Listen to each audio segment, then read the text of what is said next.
gotta agree. I gotta agree with every word, that he said. You know what I mean? That's crazy. I'm gonna take this even deeper. Go ahead. Our man Jay Prince, Houston legend, he said something on regards to the Kanye West. Read that, brother. It's good to see two of Chicago's strongest artists stand in support of Mrs. Hoover and Larry Hoover Jr. with the objective of freedom for Larry Hoover Sr. Kanye has spoken to the president of the United States in manner today that the black leaders and politicians in power have refused to do in the past concerning Larry Hoover.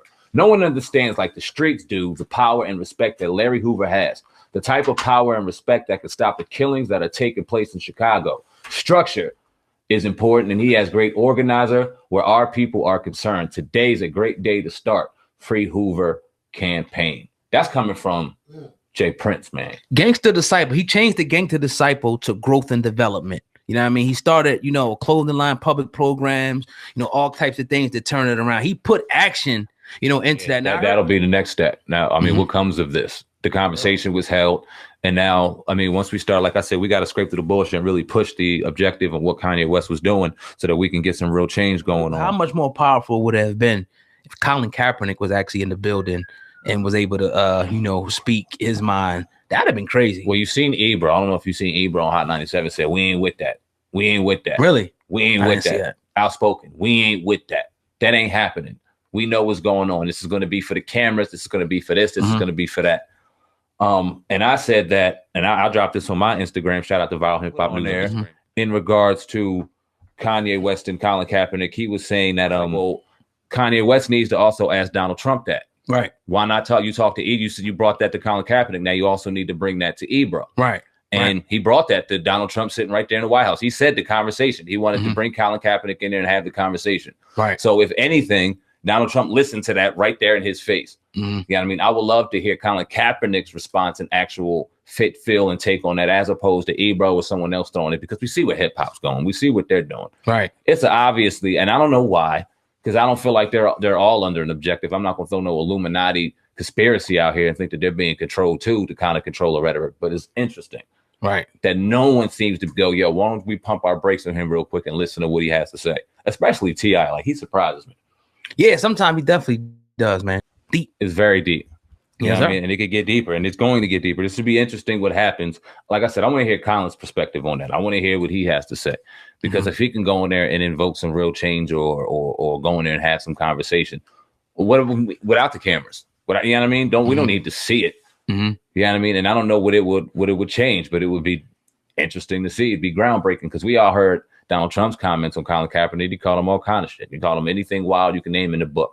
We all heard what Donald Trump said in regards to the NFL players and people kneeling in regards to police brutality and Black lives dying in the street due to police brutality and injustice going on in America with them getting off. And we all know the history and the rhetoric. So it would be a very interesting conversation. To say we ain't with that kind of seems a little ignorant. I don't know. Sam, man, I got to ask you about this one. This one's popping up in my mind as we're going through. Kanye West brought this up. And he said, look, black people, man, he said, look, we got to take responsibility too. He said it's more of us killing each other than the police is killing us in the streets. What do you think about, that dynamic? And I'll give my opinion on that as well. What do you think about what he said there? Because you agree with a lot that he said. I agree, but I think that's portrayed in the media far too often. I think that, we know that, you know what I mean? And when you say that, you kind of go and put weight on the wrong objective. I'm not saying it shouldn't be said. I'm not saying we shouldn't be checked on it, but we need to go where it's really going. We need to ground root the situation and get it there, as opposed to going there and saying it, because that's almost like, no shit. Yeah, but the interesting part about it, though, it is just like, it's a reason, it's a cause to everything, and Kanye West hit it on the head when he talked about the lack of employment. If you got an area that don't have jobs, infested with drugs, people really don't have no opportunity, and it's designed that way, keyword design, you're going to have, people, committing crimes. It just is what it is. And it's not race specific. It don't matter, Italian, Irish, the Puerto Ricans, the blacks, anywhere you go, you can find when there's lack of jobs, opportunity, things like that, you're going to find crime. So this now the blacks, appeared, to be in the worst position out of everybody in the United States of America. So, of course, we will be, doing that, but we do it's going to take people like Kanye, us, guys like that, you know, that are business owners, entrepreneurs, leaders, you know, that step up, you know, and start to turn that around. We can't look for the White House. We can't look for the government to do it. We got to do it in our own community. Start with us, period. Okay, are you a Trump supporter? No, I'm not really a Trump supporter. I don't really get into none of that. You know, only thing I kind of get into is the financial aspect of it.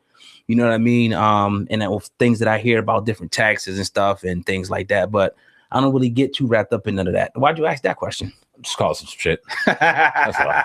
Just trying to start some shit. That's all. You mean you wasn't a Democrat coming up, man? We both were.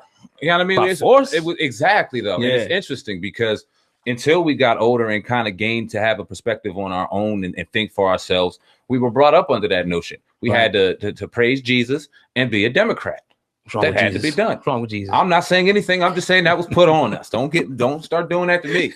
You know what I mean? I'm just saying that's what was put on us. Jesus and the Democrats. You know what I mean? True. So it's like you ask yourself why. You ask yourself, well, damn, like, okay, we've been seeing police brutality our whole lives. We watched Rodney King beating. We've seen the riots. Our parents are very thorough. We listen to the conscious rap.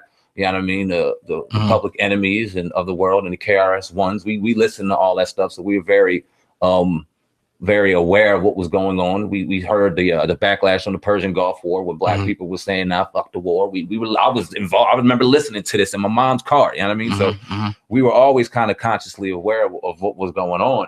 So I don't know, man. Obama. Now my man Enoch put in the Enoch Rourke. Shout out to him. He put Obama didn't have the time for Ye.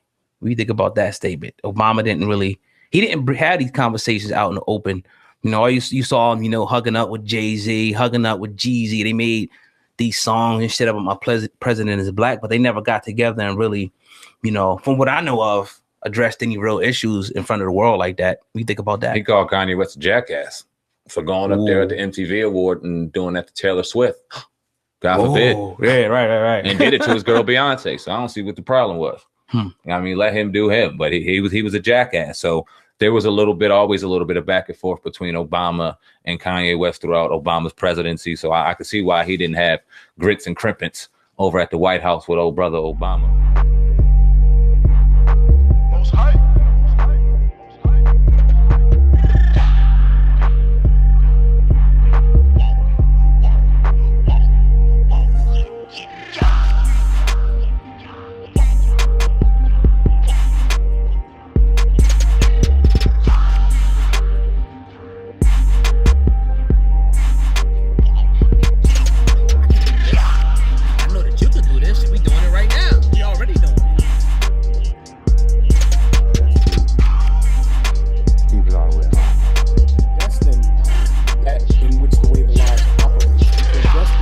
You have to take the leap of faith to step out there and trust the fact that these people, us brothers, myself, oh God, Darren, Kansu, have lived this journey, have been through these experiences, have been through these trials, have learned and have gained success through the formula that we want and wish to provide for you.